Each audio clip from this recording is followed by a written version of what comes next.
Hello guys, दर्शक नमस्कार है सम्पूर्ण साथीहरूलाई, आफन्तजनहरूलाई।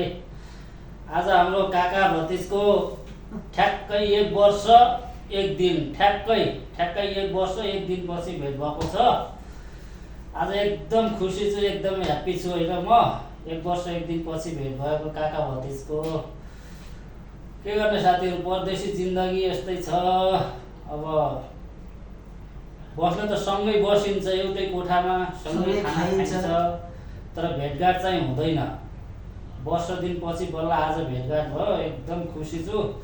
यसरी नै खुसी हुने दिनको पर्खाइमा छु। घर परिवार, आफन्तजन, साथीभाइहरूसँग, इष्टमित्रहरूसँग यसरी नै भेट गर्ने पर्खाइमा छौँ हामी।